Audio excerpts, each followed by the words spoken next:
Israel और Hamas के बीच हो रहे भीषण युद्ध से दुनिया के कई देशों का टेंशन और कई गुना बढ़ गया है और वे यही सोच रहे हैं कि अगर इजराइल ने गाजा में घुसकर ग्राउंड ऑपरेशन किया तो क्या होगा। इस ऑपरेशन के दौरान गाजा में स्थिति कैसी हो जाएगी। दोस्तों, ये तो सच है कि इजराइल के फोर्सेस के द्वारा अगर गाजा में ग्राउंड ऑपरेशन किया जाता है, जो कि इजराइल इसी की प्लानिंग कर भी रहा है, तो गाजा में स्थिति और भी ज़्यादा खराब हो जाएगी, क्योंकि इजराइल ने पहले से ही वहाँ पर ईंधन, बिजली और यहाँ तक कि फूड सप्लाई पर भी रोक लगा दिया है, जिससे वहाँ के लोगों को काफ़ी ज़्यादा परेशानी झेलनी पड़ रही है। और ऐसे में ग्राउंड ऑपरेशन के दौरान वहाँ पर स्थिति बहुत ही ख़राब हो जाएगी। इसमें कोई शक नहीं है कि बहुत से फिलिस्तीनी सिविलियंस की भी जान जाएगी। उत्तरी गाजा में अभी भी लाखों सिविलियंस वहीं पर हैं, जो ये उम्मीद लगाकर बैठे हैं कि ये युद्ध हो सकता है बंद हो जाए, लेकिन इस दौरान वहाँ कब क्या हो जाए कोई नहीं कह सकता है। और ऐसी स्थिति देखने को मिल सकती है जिसमें कई फिलिस्तीनी आम नागरिकों को भी अपनी जान गंवानी पड़ सकती है, जिसको देखते हुए कई इस्लामिक देशों ने अपनी बहुत ही गहरी आपत्ति जताई है, जिसमें लीबिया ने बहुत ही स्ट्रॉन्ग रिएक्शन दिया है। आपको बता दें कि लीबिया एक अफ्रीकी इस्लामिक कंट्री है। इसकी आबादी महज 70 लाख के करीब है, जो जियोपॉलिटिकली एक इम्पोर्टेंट कंट्री है। एक समय यहाँ गद्दाफी की सरकार थी। कुछ सालों में यहाँ सिविल वॉर की वजह से इस देश का काफ़ी ज़्यादा नुकसान हुआ है, लेकिन हाल ही में इस देश ने अपनी पार्लियामेंट में ये कहा है कि जो तेल यहाँ से एक्सपोर्ट किया जाता है उसे केवल उन्हीं देशों को एक्सपोर्ट किया जाएगा जो इजराइल के दोस्त नहीं हैं। यानी आज के समय में जो देश इजराइल को इस समय सपोर्ट कर रहे हैं उन्हें हम तेल नहीं बेचेंगे। हालांकि अब ये खुद डिसाइड करेंगे कि कौन से देश इजराइल के दोस्त हैं और कौन से दुश्मन, यानी इजराइल का सपोर्ट नहीं करते हैं। लेकिन जो कंट्री इजराइल को देश ही नहीं मानते हैं उसे तो ये इजराइल के खिलाफ ही मानेंगे, जैसे कि पाकिस्तान है, वो तो अभी तक इजराइल को कोई देश ही नहीं मानता है। अब देखना यह है कि ये लोग भारत को किस कैटेगरी में रखते हैं। भारत इनकी नज़र में इजराइल को सपोर्ट कर रहा है या वो अपनी जगह पर न्यूट्रल है। लीबिया ने अपनी पार्लियामेंट में ये कहने के बाद एक और बड़ा एक्शन लिया है। उसने अपने यहाँ से अमेरिका, ब्रिटेन, फ्रांस, इटली समेत कई पश्चिमी देशों के एम्बेसडर को भी बाहर निकाल दिया है और कहा है कि ये देश इजराइल को गाजा पर हमला करने के लिए भड़का रहे हैं और कह रहे हैं कि इसमें हम इजराइल के साथ हैं। अब आपके मन में ये सवाल जरूर आएगा कि लीबिया के इस डिसीजन से जो ऑयल एक्सपोर्ट करने का है, अगर वो रोक देता है तो भारत पर और अन्य देशों पर क्या असर पड़ेगा जो देश तेल इंपोर्ट करते हैं। तो लीबिया के इस डिसीजन से भारत पर या दूसरे देशों पर कोई बहुत ज़्यादा खास असर नहीं पड़ेगा।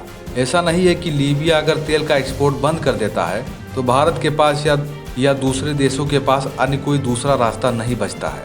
अगर हम दुनिया में तेल एक्सपोर्ट करने वाले देशों को देखें तो पहले नंबर पर सऊदी अरब है, जो दूसरे देशों को ऑयल एक्सपोर्ट करता है। उसके बाद रशिया है, जो तेल एक्सपोर्ट करता है, लेकिन यूक्रेन से युद्ध के कारण इस पर प्रतिबंध लगे हैं। तथा और भी कई देश हैं जिनके द्वारा तेल एक्सपोर्ट किया जाता है।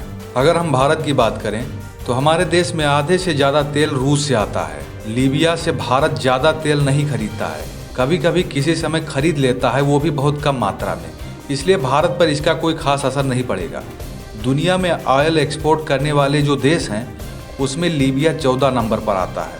इसलिए ऑयल को खरीदने के लिए बहुत से देशों का ऑप्शन है जहाँ से तेल इम्पोर्ट किया जा सकता है। दोस्तों, इस समय तो कोई दिक्कत नहीं है, लेकिन लीबिया के इस डिसीजन से हो सकता है आगे चलकर कई देशों को प्रॉब्लम हो, क्योंकि लीबिया के इस एक्शन से कई इस्लामिक देश जिसमें सऊदी है, इराक है, कुवैत है, यूएई है, ऑयल एक्सपोर्ट करने वाले इन देशों से लीबिया कहेगा कि आप लोग कुछ क्यों नहीं करते, हमें तो जो करना था वो कर दिया है, जिससे इन देशों पर दबाव भी होगा कि ये भी लीबिया की तरह ही कदम उठाएं। दोस्तों, आपको बता दें कि सिविल वॉर की वजह से लीबिया को बहुत ही ज़्यादा नुकसान हुआ है। उसकी इकोनॉमी का हैवी लॉस हुआ है। उसके बावजूद लीबिया इतना बड़ा कदम उठाने को तैयार है, तो बाकी के इस्लामिक देश भी ऐसा ही स्टेप उठाएं। ये प्रेशर इन देशों पर जरूर आएगा। अगर ऐसा हुआ, लीबिया की तरह इन देशों ने भी यही कदम उठाया, तो पश्चिमी देशों पर यूरोपियन देशों का बहुत बड़ा प्रेशर होगा कि रूस पर जो ऑयल एक्सपोर्ट का प्रतिबंध लगा है उसे हटाना होगा, क्योंकि इस समय पूरा यूरोप इजराइल के सपोर्ट में खड़ा है।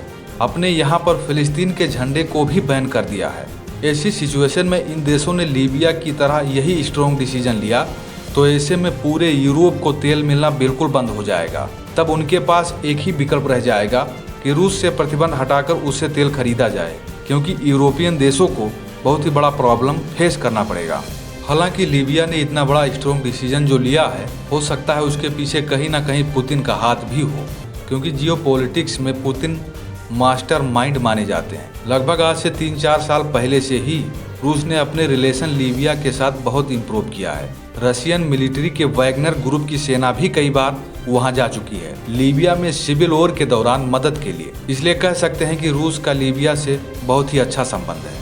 लीबिया का पश्चिमी देशों के प्रति बहुत ही ज़्यादा नफरत है, क्योंकि वहाँ के लोग मानते हैं कि एक समय यहाँ पर गद्दाफी का अच्छा शासन था, लेकिन पश्चिमी देशों ने लीबिया में सिविल वॉर करा दिया, जिससे वहाँ गद्दाफी का शासन गिर गया, वहाँ की इकोनॉमी ध्वस्त हो गई।